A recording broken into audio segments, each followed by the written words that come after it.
Hi, I'm Louisa Whitney at LKW Family Mediation. Apologies for my slightly non-work attire this morning, but I was out for a walk, and a walk is always a really good time to kind of think about things. And once I'd had a really good think about how people can really not go to war when they separate, it seemed helpful to make a video about it. And I thought that the message that I had was probably more important than whether I was wearing work clothes or not. I also don't have my tripod with me, hence the slightly more difficult camera angle holding the phone, but I hope it still works for you. The first thing that I wanted to say is that when you separate from someone, it is really, really hard. And you may have been the person that made the decision that you needed to separate, but you may feel quite resentful that you had to. You may feel that the other person's behaviour left you with no choice. You may feel that you tried absolutely everything to save the relationship, but you didn't get enough effort back. Equally, it can have been a mutual decision, but that doesn't mean that there isn't anger or resentment, or that you don't feel heartbroken. It can also be really hard if you're the person who's had that decision thrust upon you.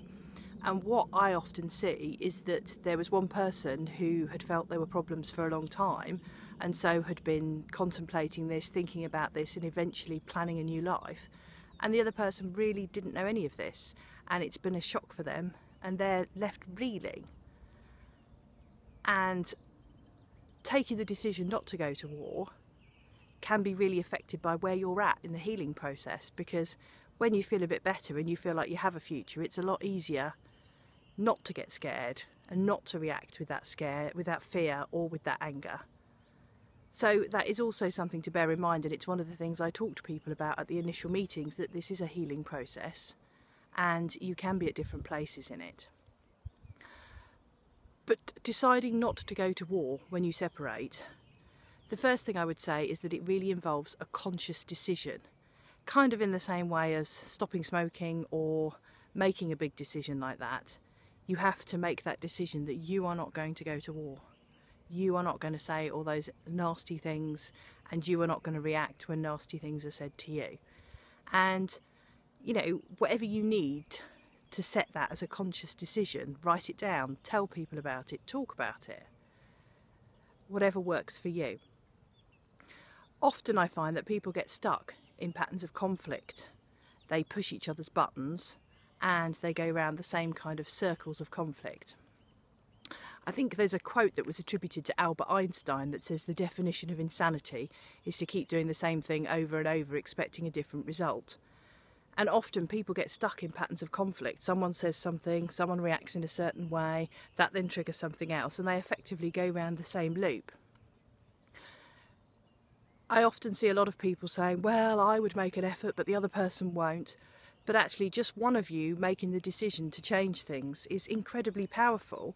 And it changes the dynamic, it changes what happens next in that circle, and that alone can mean that there is a different outcome, that suddenly there isn't that war, there isn't that kind of, you know, explosive, this happens, then that happens, and then you both are left reeling from the situation.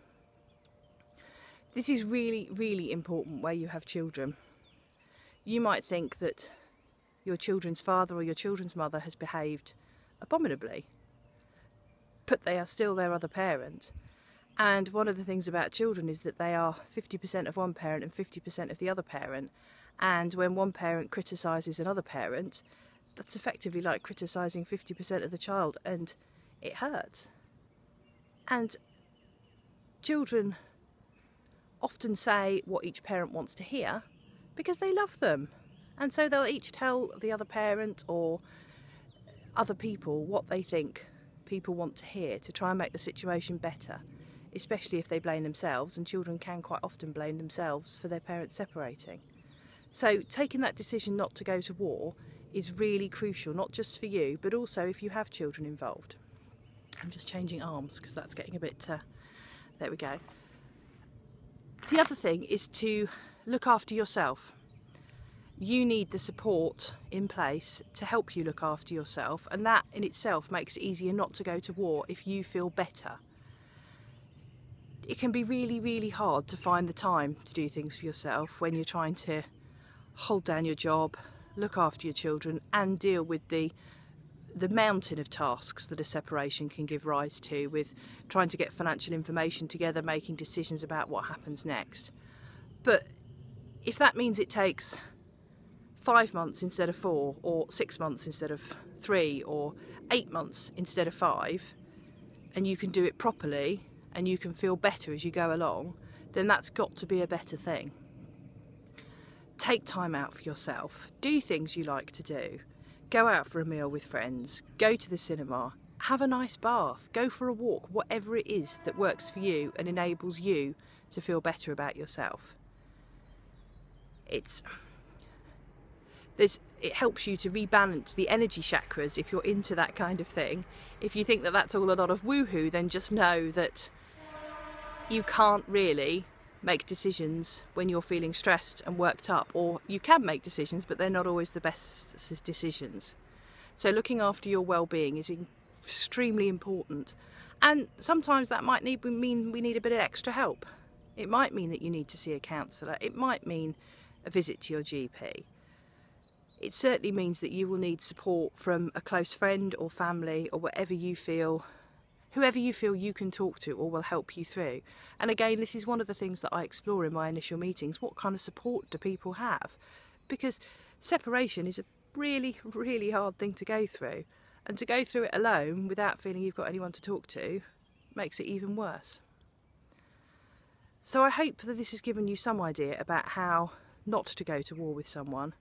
Certainly looking after yourself, making a conscious decision not to engage in that kind of tit for tat or the nasty things that are said, and feeling that you have a way forward, I think, is also important, whether that's through instructing a solicitor